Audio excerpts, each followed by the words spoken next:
So hi friends, today we will be starting video 2 of the Mains Concept Capsule series. Basically topics from the Hindu newspaper and other sources. And today's agenda will be fiscal indiscipline or fiscal discipline rather, the way you see it. Uh, so why am I choosing the topic as fiscal discipline?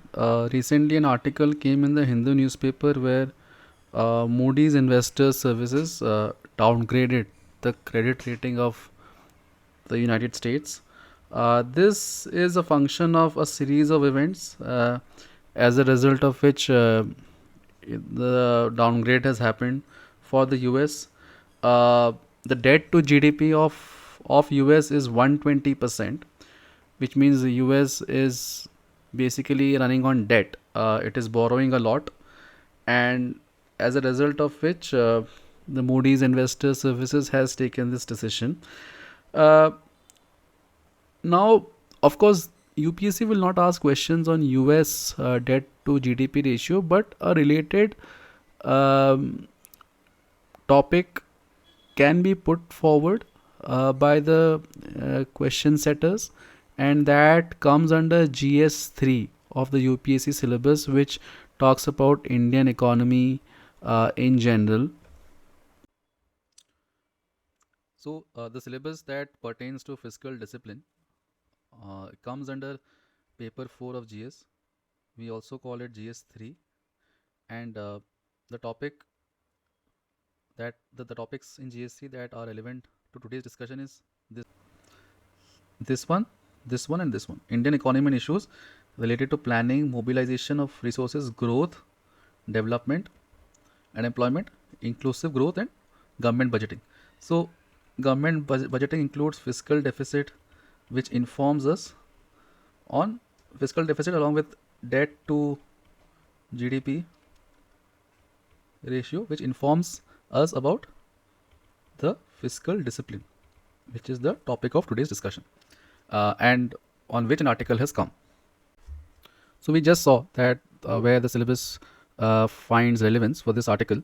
So I'll briefly go through what this article broadly talks about, and then I will prepare in front of you. I'll make a conceptual understanding note on why fiscal responsibilities is essential to maintain fiscal discipline. We will go into the whys and the hows and what to do, which UPC can ask as a part of a broader question. So let's now deep dive into the topic.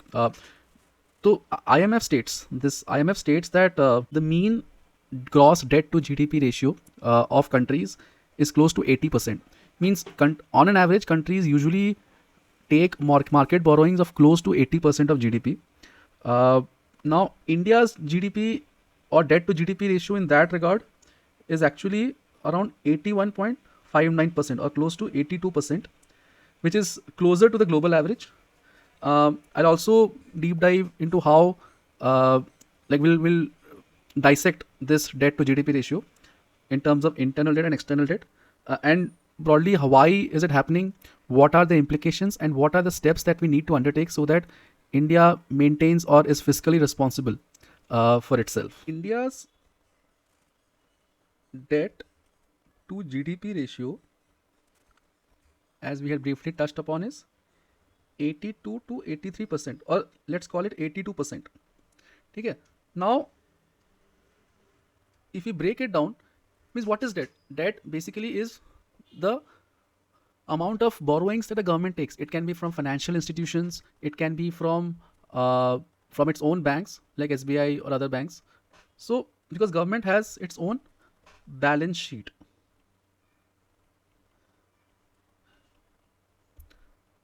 Now 82% of India's debt to GDP ratio can be actually broken down into central and state debt. Why? Because government, there are two types of government, in fact 3 types of governments: central government, state governments, and local governments. The local government borrowings is not that high. Will focus on debt, local government tax collections are a separate topic in itself, which we will discuss in a later video. But for now, we can dissect 82% of debt to GDP ratio into central and state, जहाँ पे states are actually borrowing close to 56 to 57%, of the 82%, and states are contributing to 28%. Means states debt to GDP ratio is 28% and center's debt to GDP ratio is 56%. Now this clearly shows that the central government is at a higher debt than state governments. So this is itself a prelims topic or a prelims question. But since we are discussing mains concept capsule, so we'll further deep dive into why and how it is happening. This 82% GDP or debt to GDP ratio is greater than pre-COVID levels. That means debt has been rising. Debt to GDP ratio is rising over the years, because pre-COVID it was around 70%. So 70% to 82% हुआ है India's debt to GDP ratio, and of which central का debt to GDP ratio is 56 to 57%, and state का debt to GDP ratio is 28%. So center is relatively at a higher debt than states. Now, why is this happening? There are many reasons. We'll go one by one. There are many reasons. We'll go one by one. One is populism. Now try to understand why is government undertaking borrowings. Debt means government is borrowing. So government, we know that there is a balance sheet where government has assets and liabilities, or we can put it as capital expenditure, revenue expenditure, capital receipts, government receipts. So when capital receipts and when capital expenditure and government and revenue expenditure exceeds capital receipts and government receipts, there leads to something called as fiscal deficit. A question also came in prelims. So fiscal deficit occurs when expenditure is greater than revenue. Means when your net expenditure is greater than revenue, that means government has to borrow, because the government's revenues are not enough to cover up for the expenditure that it is undertaking. Now that will happen when government's expenditure is turning out to be more than what it is than the revenues that they're getting. So what scenarios will, now first of all we need to understand fiscal deficit is not entirely a bad thing. We'll go into the FRBM Act, which states that government's fiscal deficit should be close to 3% or should not exceed 3% of GDP. So when it exceeds 3% of GDP, that means it is a warning sign. And in that case, government debt increases, because since there is no additional revenues, the government has to undertake market borrowings. That means taking loans from World Bank or other multilateral financial institutions, taking एक तो है multilateral financial institutions, एक है internal banks which are present in India. Then we have pension funds. There are a lot of other ways to mobilize money. So why is this happening? Because of one thing is populism. Free electricity, subsidies, etc. So when you now this usually happens because India is you have to understand, India is a political economy. This is very important. Why is this term relevant? Because India's economic principles also take into account the politics of the country. Now when the political narrative is when it gears towards freebies, and we can also call it as welfare payments, because you have to understand India is a welfare state. So there is bound to be expenditure geared towards social empowerment, economic upliftment of the downtrodden. So government will undertake expenditure like this, but sometimes it goes overboard, because political parties, in the name of in the garb of vote bank, they try to spend more for people welfare where the current revenues might not account for it. So that is when we call it as populism. दूसरा क्या है? Low tax compliance. I mean, less than 5% of people pay direct taxes, and generally we try to avoid taxes. So if there is low tax compliance, that will lead to low revenues. So there are other factors also, but these two factors can be taken into consideration when we think of why is it that government debt for India in particular is rising. There's also aggressive capex, where now this might not be a negative reason, because aggressive capex when you build infra like roads, railways, etc. So sometimes government needs to do it even if the revenues are not in order, because this has long term growth implications. क्योंकि अगर आप roads बनाओगे, railways बनाओगे, तो economy will boom, there will be good logistical transport of goods and services. So उससे क्या होता है, इकोनॉमी बेनिफिट करता है, एंड बाद में that if you build infra, then economy will boom, then taxes later will also boom, and then that will bring down fiscal deficit. So these are some of the reasons why the debt to GDP ratio of a government can actually overshoot. Now, what are the implications of this? Now, we saw in the Hindu news article that the United States की ratings downgrade हो गई थी. तो ratings downgrade is a reason, and then once ratings get downgraded, then that will lead to loss of investor confidence. Investor confidence नीचे चला जाएगा. That means India में FDI वगैरह और rather government treasuries में जो invest करते हैं, that will kind of reduce, because when ratings are downgraded by the independent organizations like Moody's, Standard Chartered वगैरह, so what happens is that basically this ratings downgrade shows that government has a higher likelihood to default on loans. So tomorrow, if let's say India's ratings get downgraded, so an investor will think twice before investing in government securities, because the repayment can be a challenge. We saw that with economies that went into downward spiral like Greece, Zimbabwe, where people lost money a lot, investors especially. So these things can happen. These are the larger implications: ratings downgrade, investor confidence low, then low investments. दूसरा क्या है? Growth drag. Now IMF, again very important stat, IMF has stated that for every 1% increase in debt, there is 0.02% decrease in GDP. So this is a very important stat you can remember. IMF का एक stated position है. So GDP loss होगा. Why will there be a GDP loss? Multiple factors. One example is, which I will also explain in the next point, but I'll give you a broad summary of the example here. Growth drag से क्या होगा कि अगर government बहुत debt करे, let's say there is a lot of populism and most of debt goes into servicing populist demands like free water, electricity, etc. So then government will not have less money. Government will have less money to invest in capital expenditure, like roads, railways, etc. So capital invested में expend अगर if you spend less, or there are some meaningful funds that could have been allocated to promote startups वगैरह, so उससे क्या होगा कि your the government's bandwidth of promoting expenditure that can actually surge the economy, that will reduce. So growth drag एक है. तीसरा reason है which is also related to growth drag is crowding out of private investment. Now what does that mean, crowding out of private investment? Simple example है, if government borrows money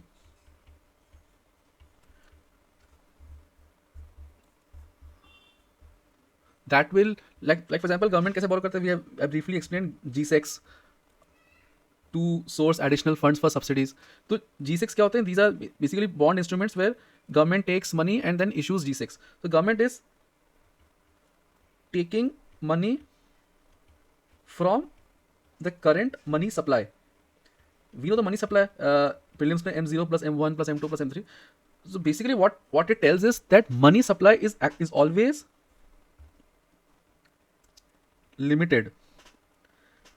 So market में हमेशा money is limited. There is no infinite money, right? Money supply is always limited, or it's always bounded. Now, if government starts borrowing money to service subsidies and other kinds of expenditure, which to service them, so what happens as a result is, let's say 100 rupees है market में, government ने 80 रुपए borrow कर लिया, बचा 20 rupees. I'm giving a very simplistic explanation just to make you understand. So 20 now if the private sector or household has to take loans, then पहले 100 rupees था, but 80 रुपये government ले गया, so अभी 20 rupees ही बचा है for which is available for private sector and household. Now what has happened is, due to money supply, due to demand and supply concept, so when there is less money for the private sector to take loans from, or for the household to, let's say, buy houses, etc., so the cost of capital increases, which means interest rates become high. So when the interest rates become high, then the private sector, we will take the example of private sector here, the private sector will, उनके लिए profits will become low, because the private sector will now take money at a higher interest, and whatever turnover they they generate, or the revenue that they generate, revenue minus the cost of capital is the profit. So profits will reduce. Now, what are the larger implications of that? If profit reduces, then the private sector will have less money to invest in research and other assets, also employment, which will lead to less growth. Employment reduce होगा क्योंकि profits अगर कम है तो tomorrow the same private sector company might start laying offs. This is also happening nowadays due to different reasons, but this can also happen. So government borrowing more money, which means that it is taking money from a limited money supply. Example in point is 100 rupees से अगर 80 rupees government borrow करता है तो 20 rupees बचा for the private sector and household. That will lead to higher cost of capital क्योंकि interest rates उस पर ज़्यादा हो जाएगा, and then as a result of that profits will go down for the private sector. Less profits means less money to invest in research and other productive projects, and even giving less employment to people owing to less profits, loss of shareholder value, etc., which will imply lesser growth. So we were discussing the implications. So growth drag का एक contributor है crowding out of private investment. ठीक है. Now this is the, so हमने ratings downgrade, growth drag, crowding out of private investments. Fourth क्या है? Now if debt is high, that means interest payments on that debt is also high. And India का अभी current status क्या है कि India का interest payments, for India in particular, interest payments is close to 25% of revenue. Means if government is generating 100 rupees through taxes and other means, 25 rupees is actually going towards interest payments.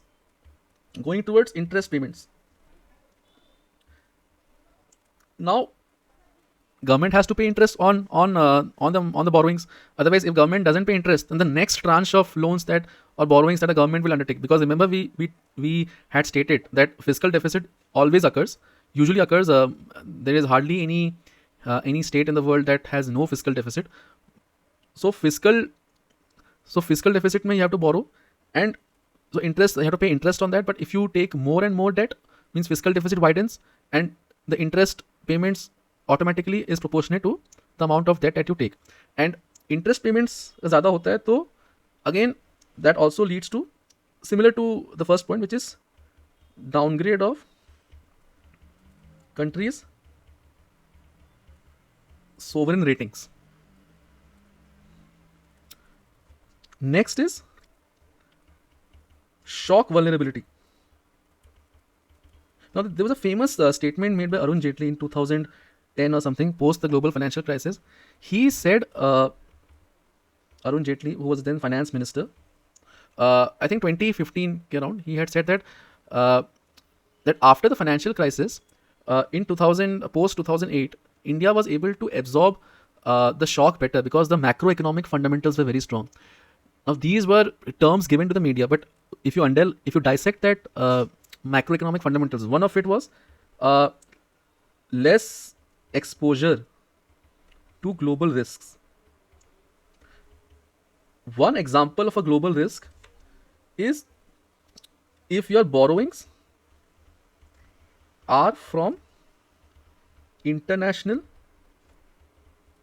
institutions. If you means more borrowings, maybe your scheduled commercial banks might not be able to service your borrowings, so the government has to go to the international market, multilateral institutions, international financial institutions. So जब वो होता है तो any global shocks, now for example we are seeing, right, a lot of fluctuations in global order due to protectionism and so many other political changes happening elsewhere which is outside of India's control. So अगर India का debt और India government का balance sheet अगर exposed होता है to financial institutions, and by that I mean if a lot of debt from those institutions, then that means tomorrow if some global shock happens like wars, etc., wars or political changes, then that will make India prone to global shocks. Means हमारी stability will be impacted by global events. So these are some of the wider implications of high debt to GDP ratio. So yeah, I mean these are very important points and you can always use it in answer writing when anyone asks about fiscal indiscipline or high debt to GDP ratio. So these are very crucial macro points that you can remember when attempting a question on this. Now what? So हमने discuss किया reasons for fiscal indiscipline. First, these were the reasons. फिर हमने discuss किया implications. Now we will go to what are the current checks and balances that exist. One is, which was briefly touched upon earlier, is the FRBM Act 2003. Now it has undergone amendments which states that fiscal deficit should be within 3% of GDP. This was there was a NK Singh committee recommendation which later translated to the FRBM Act. There's also an escape clause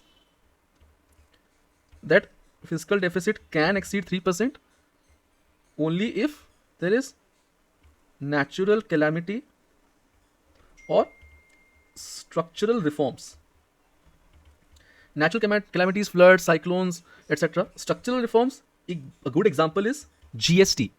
जब GST introduce हुआ था, of course there were it was impacting tax collections because the states and the center were getting used to it, the processes and the modalities. So tax जब कम होता है तो revenue कम होता है, जब revenue कम होता है तो fiscal deficit बढ़ जाता है because fiscal deficit is expenditure minus revenue.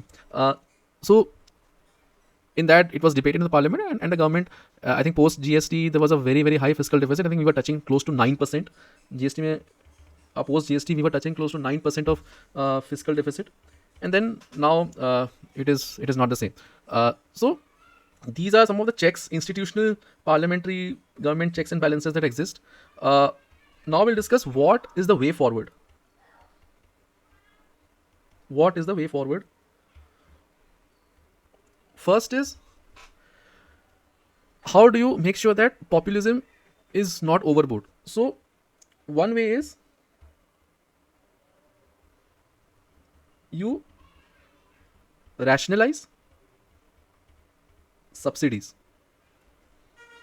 and make it target based. Now target based तो हमारा DBT से हो रहा है, direct benefit transfer, and you can rationalize subsidies by adopting some innovations on how the subsidies can be designed. There are many ways to do it, but as an exam point, अगर आप rationalize subsidies ऐसे terms use करोगे तो basically you are letting the examiner, like you are covering all those possible scenarios into one single statement because you have a word limit as well. So this is one point. Second is improve tax collection, right? Because one way is remove unnecessary expenditure, which is one way is to rationalize subsidies. दूसरा improve tax collection. A nice keyword here is tax buoyancy. यहाँ पे है rationalize subsidies. एक है tax buoyancy, means you basically takes that increase tax collections. It can be in multiple ways. जैसे GST compliance बढ़ाओ, उसमें indirect tax बढ़ जाएगा. Tax bracket or tax bracket expand करो, how? By more formalization of the economy.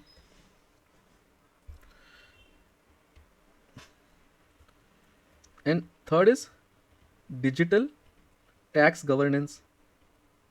So there are many ways where you can improve tax buoyancy, which will lead to more revenues and lesser fiscal deficit, better fiscal balancing, and as a consequence lower debt to GDP ratio.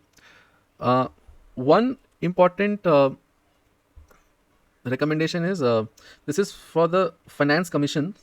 Finance Commission ने कहा था कि states should also rationalize their expenditure better. So there are some states who were borrowing a lot to cover up for their social benefits. So Finance Commission had stated that, I think 14th and 15th both, you can double check on this, 14th, 15th Finance Commission has stated that there should be fiscal federalism. Fiscal federalism implies tighter borrowing norm for states.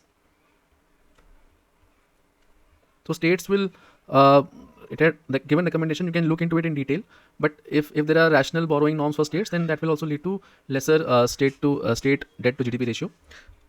Fourth is एक independent fiscal council to be set up.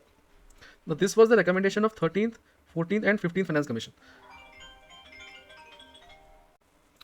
So to round off today's discussion, we introduce you to the topic of fiscal discipline. I had mentioned the definition, but I think I just mentioned verbally. So you can remember fiscal discipline is government's ability to manage public finances effectively. Simple definition, and if anything else comes related to fiscal discipline, you can use this definition. Then we move to the reasons, broad reasons on why fiscal indiscipline happens. Before that, we had touched upon central and state share or burden to the overall India's debt to GDP ratio, which is 82%, which is also close to the global average, which is 80% according to IMF. But this 82% is greater than pre-COVID levels, which was 70% of which is the debt to GDP ratio. So we then move to reasons why this happens. We mentioned populism, local tax compliance, slightly aggressive capex, which might not be necessarily a bad thing, but we discussed these possible reasons. Then we move to implications of on implications if fiscal indiscipline is incurred by the government. First was ratings downgrade, loss of investor confidence, which leads to, because government gets a high likelihood of defaulting on loans, which decreases foreign investment. Another is growth drag. We discussed what IMF has said and how servicing of populist demands leads to decreasing necessary and relevant capital expenditure required for growth. Then we discussed crowding out of private investment, a very important topic, and I also explained what happens with examples. Then we referred to higher interest payments on account of high borrowing and how it basically contributes to downgrade in countries' sovereign credit ratings, which happened in the case of US, on which the article came in the Hindu. Then the fifth implication is global shock exposure or vulnerability. Then we give an example of how exposure to global institutions makes India more vulnerable to global events, which makes us slightly fragile. Then we discussed on what are the existing institutional checks and balances.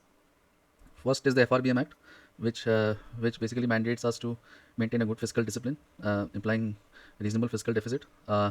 Then way forward, what can be done to make sure that fiscal indiscipline does not happen. One is rationalization of subsidies, tax buoyancy, finance commission's recommendation for fiscal federalism, advocating of fiscal federalism, which recommends tighter borrowing norms for states. And then finally an independent fiscal council, which is the result of the recommendation of 13th, 14th and 15th Finance Commission.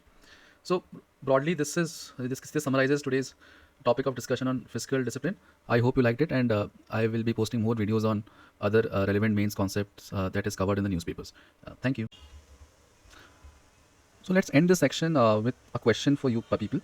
And the question is, while counter cyclical fiscal policy is necessary in times of economic stress,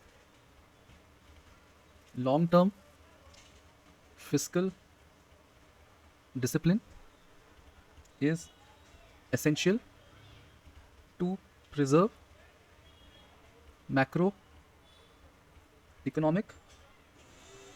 stability and intergenerational equity. Treat this as a 10-mark question, and I hope that you guys will be able to attempt this question and post it in the comment section. Would love to review the answer as well and give feedback. Okay, thank you.